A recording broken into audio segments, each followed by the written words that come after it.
everyone, and welcome back to Stories of Hope. I'm Christine Hotchkiss. Here at Stories of Hope, we will be dealing with grief, hope, healing, transformation, and celebration of life. In our last segment, we ended with forgiveness, and forgiveness is a big thing in every part of our lives, whether it's a story of a lost loved one. It's big to be able to have that heaviness taken off of you. So we're going to start back up with forgiveness, with Ernie having an accident that changed his life. His son. Yeah, I forgave at the accident scene, and I have talked about forgiveness so many times. Typically, I like to focus on talking about the signs, but more often than not, people want to hear me talk about forgiveness, and some don't. Some that are in the throes of their pain, they don't want to talk about that at all. But I just have to point out that forgiveness, it's not a box-checking exercise. It's not something that we have to do because we think we're supposed to do. Forgiveness comes from a completely different place. And again, for me, not having any background in religion at the time, forgiveness comes in releasing the pain that you have and in releasing the blame and the anger and the hurt. That goes deeper than simply a box-checking exercise. When I forgave at the accident scene, I believe it shifted everything, and it made it easier for me to recognize the signs. It made it easier for me to begin to heal. And that journey with forgiveness, it lasted at least 2 years. We had to forgive through the court. We had to stand up in the court and declare our forgiveness, had to do our victim's advocacy statement, and people didn't know how to take us. They really didn't understand it, but we speak to that in every opportunity we have. Thank you. And in the 5 stages, however many stages you want to have in grief, there's regret. And a lot of times we forget to forgive ourselves because we think we could have done something different. With my accident, I felt that if I could have only, but it wasn't going to matter. So I had to learn how to forgive myself. And with that forgiveness, I can't point blame on anybody, even though that's one of the things that you want to do. Is you want to point blame, you want to blame yourself, whatever it is to get that pain away from you.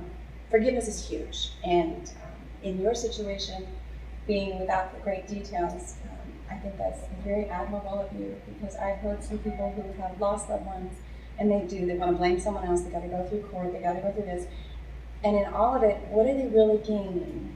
They've wasted, to me, without disrespect, wasted valuable time and a memory of an individual that no money will ever bring that person back. All you now have is the memories of that individual, and then the other people who may be at fault, you've already got that they're living with as well. Well, it's such a tough topic. It is. In due time. Don't rush it. Don't judge it. Yeah.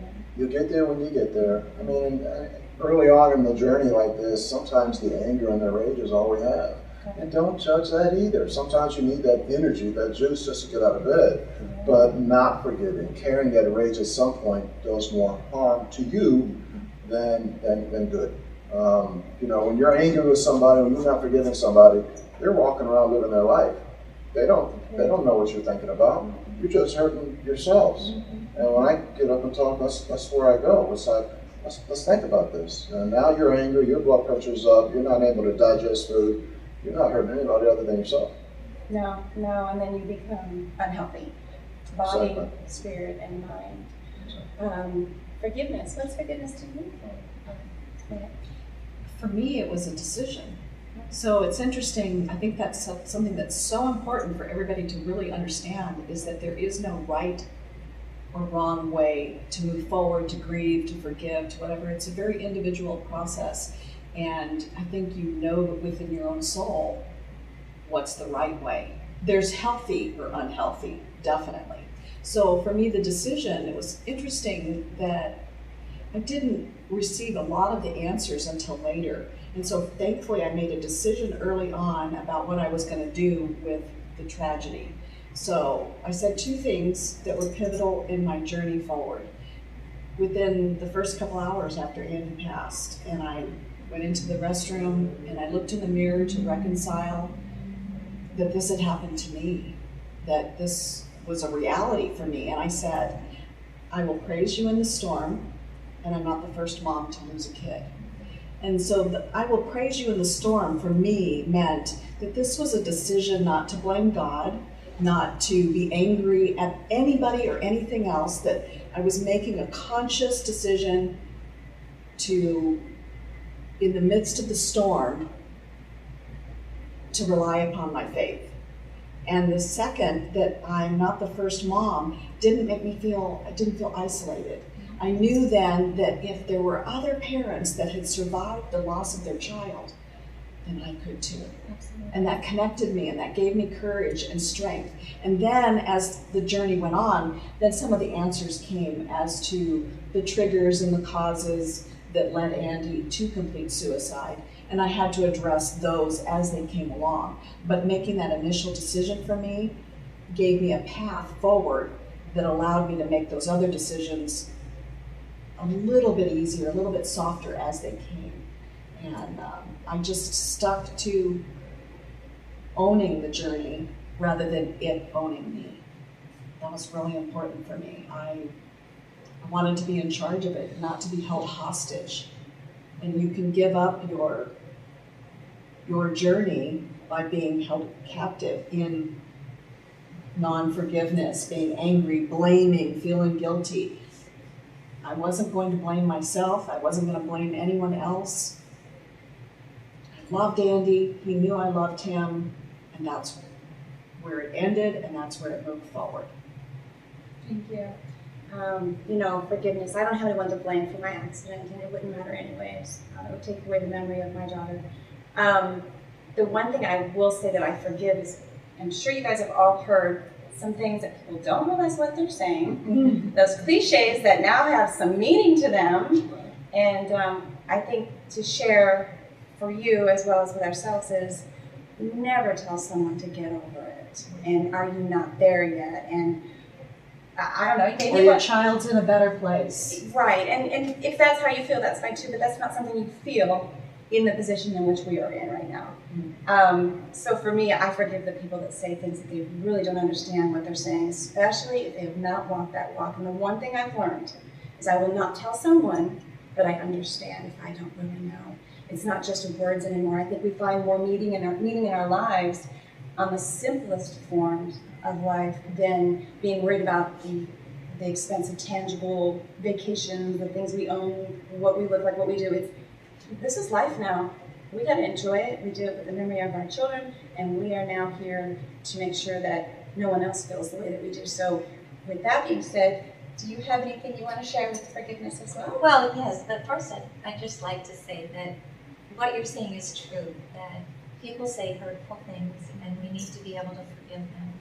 But I find that the things that people don't say, and for instance, very early on, I was at a grocery store and I was going through the aisle and I saw a close friend who was at the end of the aisle, and she turned around and went the other way because people don't know what to say.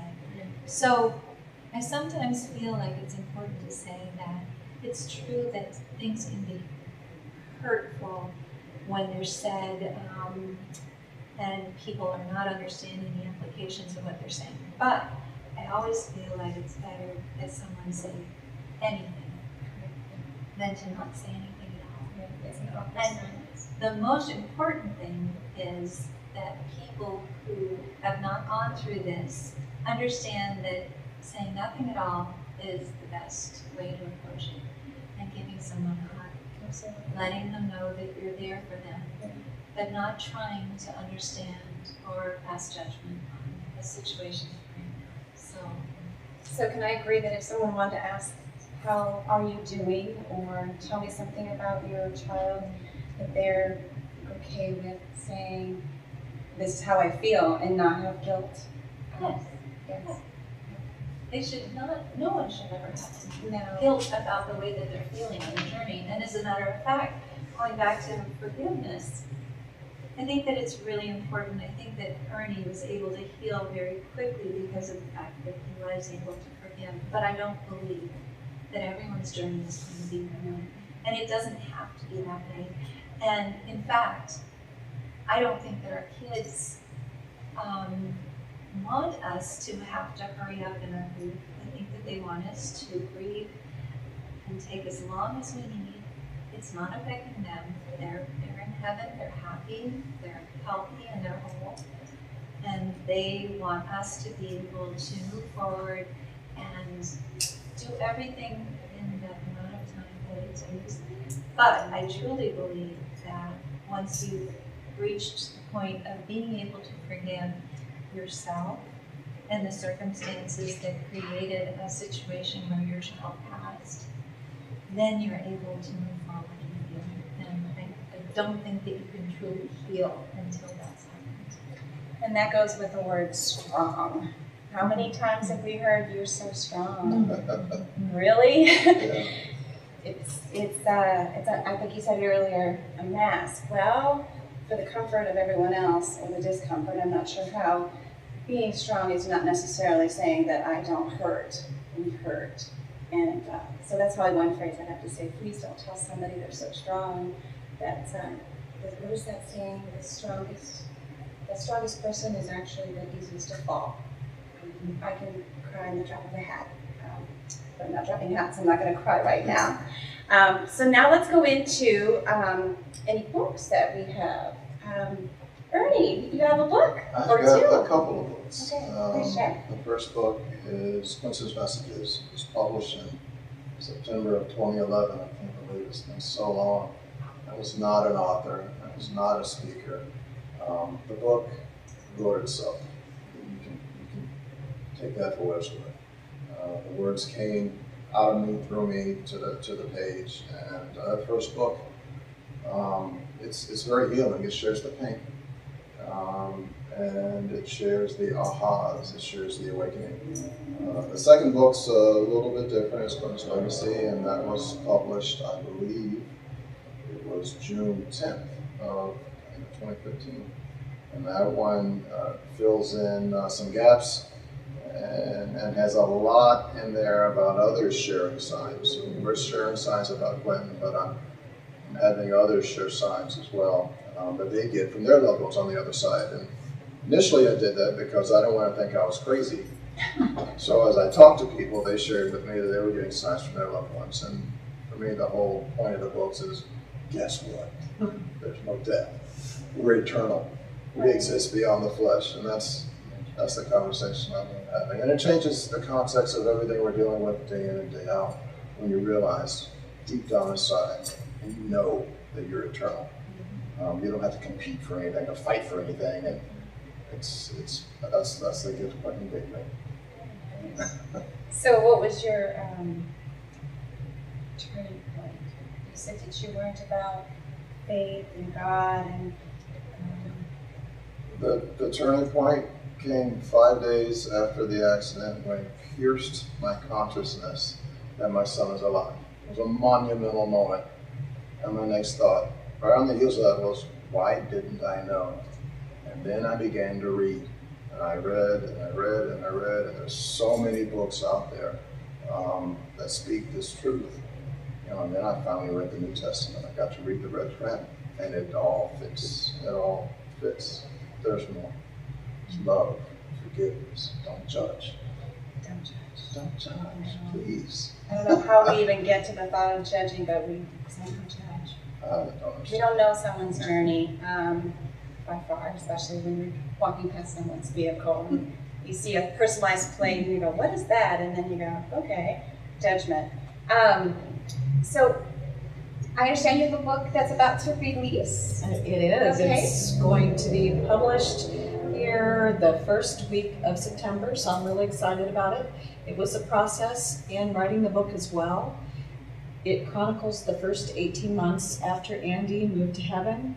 But the book is, well, it talks about, the roller coaster ride of this journey. And it really is meant for anybody. It's not meant for just someone who's lost a child. It's meant for anybody that could be experiencing the loss of divorce or losing their job. Anything that drops you to your knees on the concrete. How do you get up off the concrete? So it's titled How to Live When You Want to Die. I love it. because that's how I had to learn how to live when I wanted to die every day. And I think that we still feel that way on certain days, on those cloudy days, we have to find the sunshine. Yeah, Yes. and I really felt like with Ernie, I couldn't type fast enough most of the time. The words, the message was just divinely delivered through me onto the computer, and I'm really excited. And there are more books in me, so who knew? Who'd have thought? Who'd have thought? You know, I always say there's a song within us, and there's many chapters to us. I'm an author. Who knew? I was told once, I'm sorry, you don't know how to write. Well, I've got a couple of books that my story's been in. You don't realize that you have it until you're sitting there and something has changed your life to go, I have something to be heard.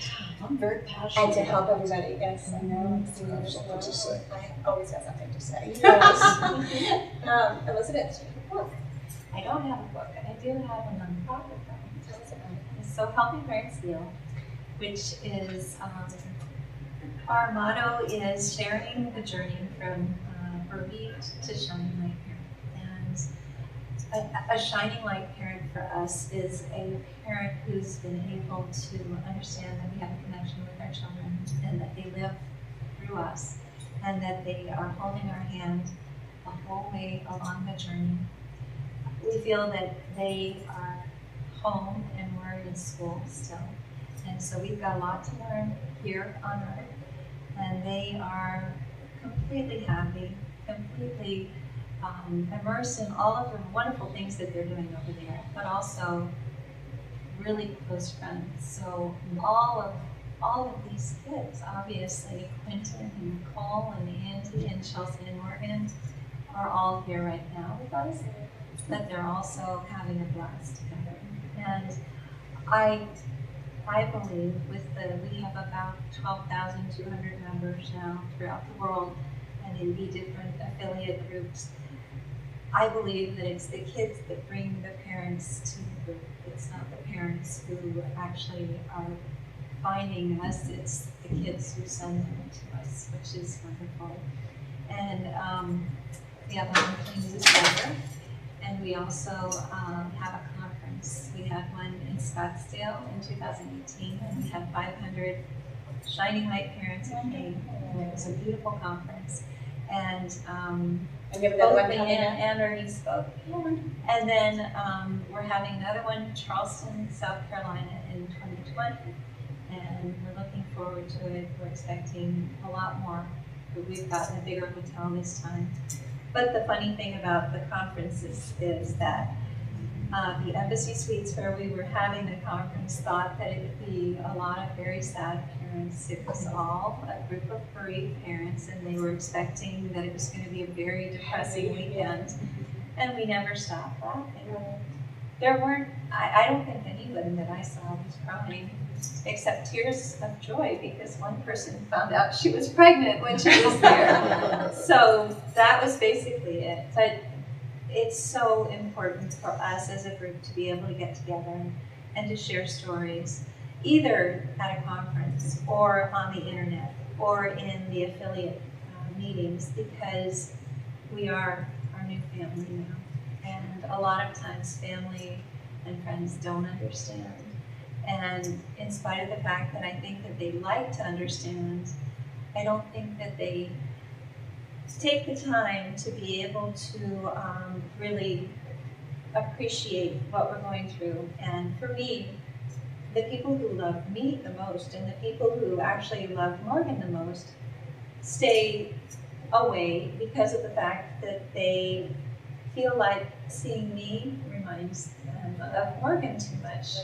But, so it makes sense, but we all get it, and we're all here for each other, and we always will be as well. So if you want to learn more about what was it again? I'm sorry. Helping Parents Heal. Helping Parents Heal. I'm so sorry, I should know better. That's okay. It'll be at the bottom of your screen, and I'm going to ask, will that also give the information for the conference that's coming up in 2020? Yes, it will, on the website. And locations, you said that there are locations throughout the... As all of the groups throughout the country, we have a group of caring listeners, and Ernie is one of them, that work for free. And so they're Shining Light parents as well. You can call them up with any issue that you have and then be able to talk to them. There are 12 of them, and they speak to people all over the country as well, which is a wonderful resource as well. Thank you. Again, on the bottom of the screen, you will get information on it if you're interested, wherever you are. Leanne, I understand you also have a nonprofit. I do. It's called Andy Hall's Sunshine Foundation, so named after Andy, of course, and the sunshine that he brought to our lives before and now. So our primary mission is to raise awareness and prevention of suicide with the You Matter approach.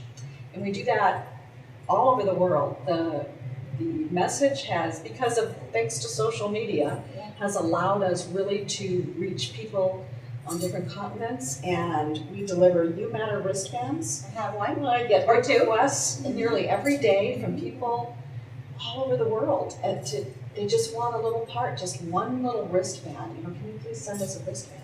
So I do a lot of presentations in schools, military bases, businesses, construction sites, and then the message is different, but it's primarily, teaching healthy coping skills. How do we deal with the challenges that we're faced on an everyday basis in a healthy manner? What are some of the tools? And that's one of the beautiful things of Helping Parents Heal, is it has provided an opportunity for all of us as parents to come and reap the resources and the rewards of the people and the learning and the tools that Elizabeth brings in for us to grow. And that has been, for me, I know, life-saving. I believe that my affiliation with Helping Parents Heal has definitely saved my life. And if not saved it, propelled me in a direction that's allowed me then to reach thousands and millions of people across the world. So I love what we do. Excited about it. We have Sunshine Readers as well. We have a Camp You Matter in our foundation, so it's a 10-week curriculum designed it's a potential building program to help kids ages 3rd grade to 6th grade. And then our Sunshine Readers, we have volunteers that are adults that go to read to kids in school to instill in them that they matter to someone. They're important in this world. Now, you had mentioned that your organization is worldwide, and is yours also reach out to more than just the local area here? Absolutely. I get requests. Our wristbands have gone to Australia, Scotland, Africa, Ireland, England. It's really exciting when I get those requests that the message has reached that far. And so you can find our information here as well on our website. You'll find that at the bottom of the screen as well. Now, you mentioned military. Yes. Give me a reason as to why military. Well, military death by suicide is, as we know, everybody has to hear the statistics, 22 soldiers a day. And that's just the reported ones. That doesn't include the ones that go unreported, which would make that rate significantly higher. And I have 2 sons that are in the military. And my oldest actually attempted suicide twice after Andy passed. So within the military, it's very difficult for them to process any of the challenges that are normal, if you want to say normal for the rest of us, in the military confines. It's difficult to process life's challenges. Life has lots of challenges. It doesn't have everything to do with just losing a loved one. It could be anything, like I mentioned earlier. Grievances is a loss of anything you're used to having had and you no longer have, and that's relationships, moving, the death of a pet, the death of a loved one. There's probably 48 or more different grievances that a person goes through and doesn't even realize that they're going through it. I myself have a nonprofit. It's Remember Me Always. I work for a great nonprofit here in Chandler, but my heart is with also my own, which is Remember Me Always, founded on the fact that the financial is a big hardship when it comes to being a child. And ours happened to be on our winter break, and the last thing we're thinking about is, do we have money for a funeral? We're thinking, do we have money for this vacation? Because we're here 2 weeks. It took me a little while after the smoke cleared of all the different things I was going through in my life. And I realized that in the moment, losing a loved one is the most important. And funerals are very expensive. For me, I help with the cost of a wake, an urn, a headstone, the little keepsakes. I've noticed that a couple of you have some keepsakes of your children. I'm not wearing mine now, but I have my thumbprint, or my daughter's thumbprint. I actually almost lost it twice, so I carefully wear it wherever I go. You'll find my information as well on the bottom of the screen. We're going to wrap up here, so I'm going to leave one last question, and this is always good because You always want to be remembered for something, right? What would be the legacy you want to leave? You started with me. I'm going to start with you because you're right there. And a lot of people don't hear from the men and their feelings, and you have been very open, and I really appreciate that. And for anyone else that may understand that, it touched me when we talked on the phone. So, what legacy would you like to leave? Peace. Just peace and fellowship. I want people to understand that we're all here for a purpose, and we're all here together, and we really can't do this alone. We all try, especially us fellas, think we can strong silence that we can do it alone. It's not true. We're meant to support one another. We're meant to help one another.